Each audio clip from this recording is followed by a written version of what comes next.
देशमुख साहेबांच्या टेबलावर फायलींचा ढीग पडलेला होता. बाहेर संध्याकाळचा सूर्य हळूहळू मावळतीकडे झुकत होता. ऑफिसमध्ये शांतता होती. फक्त घड्याळाचा टिकटिक आवाज ऐकू येत होता आणि तेवढ्यात फोनचा तीव्र आवाज झाला. फोन वाजताच देशमुख साहेब दचकले. त्यांनी चष्मा नीट केला आणि स्क्रीनकडे पाहिलं. अनोळखी नंबर. क्षणभर ते थांबले आणि मग कॉल उचलला. हॅलो हॅलो, वकील साहेब बोलतायत ना? हो बोला, मी अभय बोलतोय, रमेश पवारांचा मुलगा. हे नाव ऐकताच देशमुख साहेबांच्या चेहऱ्यावरती गंभीर छाया पसरली. हो बोला अभय, बाबांचं मागच्या आठवड्यात निधन झालं. त्या एका वाक्यानं वातावरण जड झालं. देशमुख साहेब काही क्षण शांत राहिले, कारण त्यांना सगळं माहीत होतं. 2 महिन्यापूर्वीच रमेश पवारांनी त्यांना बोलावून घेतलं होतं आणि मृत्यूपत्र तयार करून घेतलं होतं. मला कल्पना आहे, त्यांनी हळू आवाजात उत्तर दिलं. मी आणि माझा भाऊ अजय, आम्ही अमेरिकेतून आलो आहे. बाबांच्या संपत्तीबद्दल बोलायचं आहे. आम्ही जास्त दिवस थांबू शकत नाही. देशमुख साहेबांनी खोल श्वास घेतला. ठीक आहे, मी संध्याकाळी येतो. फोन कट झाला. संध्याकाळी देशमुख साहेब पवारांच्या बंगल्याकडे निघाले. गाडी चालवत असताना त्यांचं मन भूतकाळात गेलं. 2 महिन्यापूर्वीचा दिवस. रमेश पवार खुर्चीत बसले होते. चेहऱ्यावरती थकवा होता, पण डोळ्यात एक विचित्र शांतता. हातात चहा, पण तो त्यांनी प्यायलाच नव्हता. देशमुख, तू आलास, बरोबर केलंस. काय झालं पवार साहेब? तब्येत ठीक नाही दिसत. तब्येत नाही, वेळ खराब आहे. देशमुख शांत. मला मृत्यूपत्र करायचं आहे. देशमुख थोडे दचकले. असं का बोलताय? पवार हसले. माणसाला स्वतःच्या शेवटाची चाहूल लागते देशमुख. देशमुख, वेळ आली आता. ते हसत म्हणाले. कशाची? देशमुखांनी विचारलं. जाण्याची. त्या दिवशी त्यांनी एक एक शब्द जपून मृत्यूपत्र लिहून दिलं होतं आणि शेवटी म्हणाले होते, माझ्या मुलांना मी ओळखतो, ते येतील, पण काय येतील हेही मला ठाऊक आहे. त्यांनी सांगितले होते की दोन्ही मुलं बाहेर देशात असतात. बायको नुकतीच मरण पावली आहे.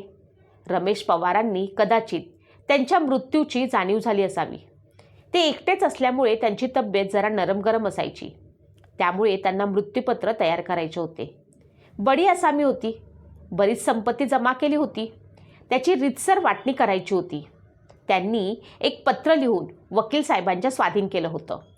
संध्याकाळी वकील त्यांच्या बंगल्यावरती पोचले. घरात 2 मुलं, धाकटा अभय आणि मोठा अजय, त्यांच्या दोघांच्या बायका, असे 4 जण होते. नातवांना यात काही घेणं देणं नव्हतं, म्हणून ते आलेच नाहीत. वकील देशमुख साहेब संध्याकाळी बंगल्यावरती पोचले तेव्हा नोकराने आत जाऊन सांगितले. 2ही मुले बाहेर आली. वकील साहेब, चहा, कॉफी की सरबत घेणार? अजयने विचारलं. नाही नाही, काही नको, फक्त पाणी द्या. आणि निशांतला नाही बोलावलं का? का बरं, त्याचे काय काम आहे? बोलावून घ्या, मग सांगतो. पाणी पीत देशमुख साहेब म्हणाले. पण हा सगळा आमचा घरगुती मामला आहे. तोही घरचाच आहे. असे म्हटल्यावरती निशांतला निरोप दिला गेला. निशांत जरा दचकत आणि घाबरतच आला. त्याने वकील साहेबांना नमस्कार करून विचारलं, आपण मला का बोलावलं? अजय आणि अभयने त्याला ये बस ही म्हटलं नाही. बस निशांत, वकील साहेब म्हणाले. हे इच्छापत्र म्हणजे मृत्यूपत्र तुमच्या वडिलांनी म्हणजे रमेश पवार साहेबांनी ते केलं आहे. ते मी तुम्हाला वाचून दाखवतो. प्रिय अभय आणि अजय, तुम्ही नेहमी सुखाने राहावं हीच माझी ईश्वरचरणी प्रार्थना. मी नसताना तुम्ही नक्की याल यावरती माझा पूर्णपणे विश्वास आहे. कारण संपत्तीचं माप नेहमीच आईवडिलांच्या प्रेमापेक्षा जड असतं.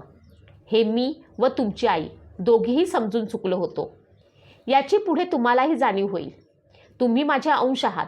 या नात्यानं माझ्या या संपत्तीवरती तुमचा पूर्ण अधिकार आहे आणि त्या अधिकाराने तुम्ही याल. पण माझा एक मुलगा अजून आहे. त्याला तुम्ही पाहिले आहे पण ओळखत नाही, कारण तो माझा मानसपुत्र आहे. माझा मित्र मनोहरचा मुलगा निशांत. खरं तर सख्यापेक्षाही जास्त जवळचा. आश्चर्य वाटलं ना? त्यालाही अंदाज नाही. पण एका मुलाचं जे कर्तव्य आहे त्याहीपेक्षा काकणभर जास्तच तो आमच्यासाठी नेहमी करत आला आहे आणि मनात काहीही अपेक्षा न ठेवता. मनोहर आणि मी लहानपणीचे मित्र. आमच्या मैत्रीत त्याची गरिबी किंवा माझी श्रीमंती कधीच आली नाही. अगदी लहान असल्यापासून मी निशांतला पाहत आलो आहे. अभ्यासात फार हुशार नव्हता, पण आदर्श वाटावा असाच मुलगा. आपल्या आईबाबांचा त्याने नेहमीच मान ठेवला. जेव्हा तुम्ही दोघेही आम्हाला सोडून परदेशात स्थायिक झालात तेव्हा आणि मनोहर व वहिनी दोघांचे निधन झाले, त्यानंतरही त्यांनी आमची साथ कधीच सोडली नाही. नेहमी घरी येऊन विचारपूस करायचा. काही हवे असल्यास नेहमी तत्पर. प्रत्येक वाईट प्रसंगी त्यानं निस्वार्थीपणे आम्हाला मदत केली आणि ती पण अगदी मुलाप्रमाणे. पैशाचा मोह त्याच्या वागण्यात मला कधीच जाणवला नाही. नेहमी हिशोबास चोख. पैशाची गरज तर ईश्वर कृपेने आम्हालाही नव्हती. या वयात गरजा कमी असतात. होती ती फक्त गरज प्रेमाची, आपलेपणाची आणि सोबतीची. म्हातारपणी जेव्हा शरीर साथ देत नाही, आपल्या माणसांची गरज जास्त असते. असे वाटते की कोणीतरी जवळ असावे, ज्याच्यावरती सर्व सोपवून आपण निर्धास्तपणे राहावे. आणि तोच निर्धास्तपणा आम्हाला निशांच्या रूपात भेटला.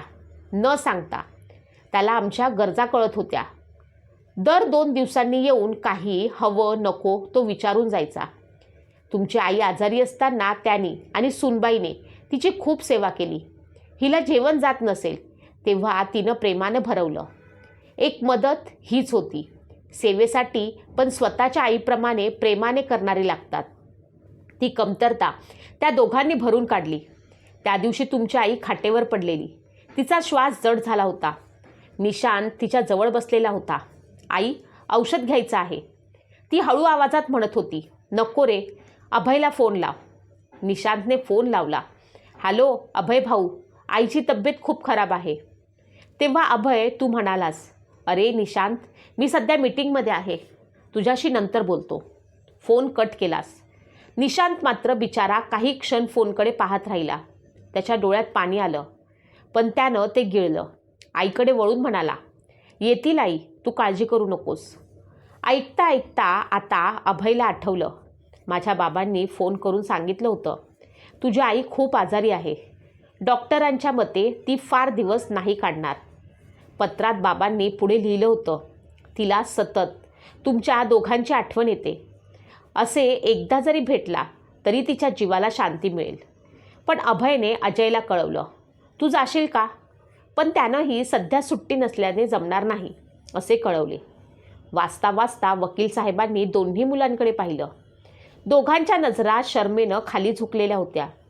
निशांत आणि सुनबाई दोघांनी अगदी सख्ख्या मुलाप्रमाणे तुमच्या आईची शेवटपर्यंत सेवा केली. अगदी शेवटचं पाणीही त्यांनी तिला पाजलं होतं. तेव्हाच मला कळून चुकलं होतं, म्हणून मी माझे आजारपण तुम्हाला कळवले नाही. मी गेल्यावरती निशांतने तुम्हाला कळवले असेलच.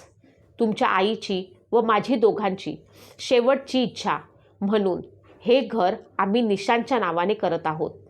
हे पितृक नाही. हे घर मी माझ्या मेहनतीने बांधलं आहे. त्याची देखभाल दुरुस्ती सर्व मी वेळोवेळी केलेली आहे. माझ्यासाठी हे घर सर्वात अनमोल आहे. त्यात लावलेली फळझाडे, बाग मी स्वतः लावली आहे. त्या सर्वांची देखरेख तोच करू शकतो जो इथे राहील. नाहीतर ही बाग आमच्यासारखीच कोमेजून जाईल. तुम्ही दोघं हे सर्व विकून वाटून घ्याल, मला ठाऊक आहे.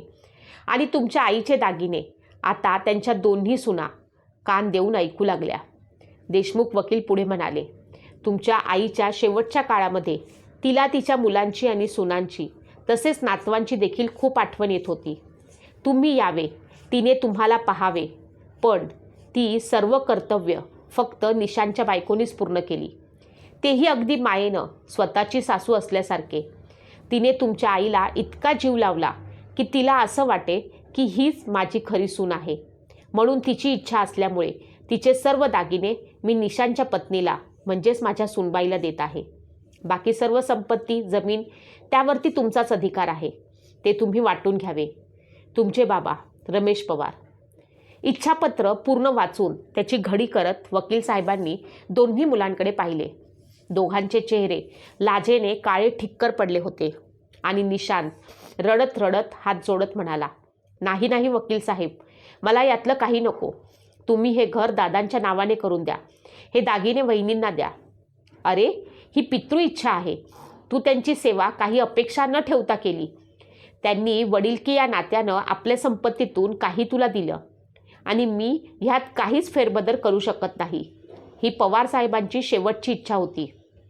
तू मुलाप्रमाणे वागला, त्यांचे वडिलांचे कर्तव्य निभावले. आता त्यांची ही शेवटची इच्छा तू पूर्ण कर, ज्याने त्यांच्या आत्म्याला समाधान मिळेल. असे म्हणत वकील साहेबांनी मृत्यूपत्र अजयच्या हातात दिलं. अजयने अभय व दोघांच्या बायकांनाही ते वाचायला दिलं. सर्वांनी त्यावरती सही केली. घराचे कागदपत्र निशांतच्या स्वाधीन केले. निशांतच्या डोळ्यामध्ये 2 थेंब अश्रू त्यावरती पडले. ते पेपर त्याने फोटोसमोर ठेवून नमस्कार केला व बाहेर निघून गेला. वकील साहेबांनी पवार साहेबांच्या फोटोला पुष्प अर्पण करून नमस्कार केला. तेव्हा वकील साहेबांना जाणवलं की फोटोतल्या पवार साहेबांच्या चेहऱ्यावरती कर्तव्यपूर्तीचा तृप्त भाव दिसत होता. बाहेर बागेत गारवा वाहत होता. झाडांची पानं हलत होती. जणू म्हणत होती, खरं नातं रक्ताचं नसतं, मनाचं असतं. वेळ निघून गेल्यावरती पश्चाताप उरतो.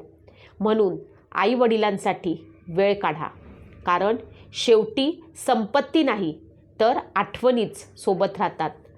आजच्या धावपळीच्या आणि स्वार्थी जगात आपण यश, पैसा आणि करिअरच्या मागे इतके धावतो की आपल्या आयुष्यातील सर्वात महत्त्वाची माणसं, आईवडील देखील हळूहळू दूर होतात. आपण त्यांना सर्व सुविधा देतो, पण वेळ देत नाही, साथ देत नाही. ही कथा आपल्याला एक कठोर सत्य दाखवते. आईवडिलांना पैशाची नाही तर आपल्या उपस्थितीची गरज असते. जेव्हा ते आजारी असतात तेव्हा त्यांना औषधापेक्षा जास्त गरज असते आपल्या हाताच्या स्पर्शाची, आपल्या शब्दाची. खरं दुःख तेव्हा होतं जेव्हा वेळ निघून गेलेली असते आणि आपल्या हातात उरतो तो फक्त आणि फक्त पश्चाताप. या कथेतून आपल्याला काय शिकायला मिळतंय? आईवडिलांची सेवा करणं ही जबाबदारी नाही, ती आपली कृतज्ञता आहे. नाती रक्ताने नाही तर प्रेमाने आणि कृतीने टिकतात. संपत्ती वाटता येते, पण आईवडिलांचं प्रेम परत कधीच मिळवता येत नाही. आजच वेळ काढा, आईवडिलांशी बोला, कारण उद्या कदाचित ते फक्त आठवणीत उरतील. आपण आयुष्यभर पैसा कमावतो, मोठं घर घेतो, परदेशात स्थायिक होतो, पण ज्यांच्या हातात हात धरून चालायला शिकलो त्यांच्यासाठी आपण वेळ काढत नाही. आईवडील काही मागत नाहीत, फक्त एक फोन, एक भेट आणि थोडंसं प्रेम, पण आपण तेही देऊ शकत नाही. आणि जेव्हा वेळ निघून जाते तेव्हा उरतो तो फक्त पश्चाताप. लक्षात ठेवा, आईवडिलांचं प्रेम कधीच परत मिळत नाही. आजच वेळ काढा, कारण उद्या कदाचित खूप उशीर झालेला असेल. ही कथा तुम्हाला कशी वाटली? तुमच्या प्रतिक्रिया नक्की सांगा.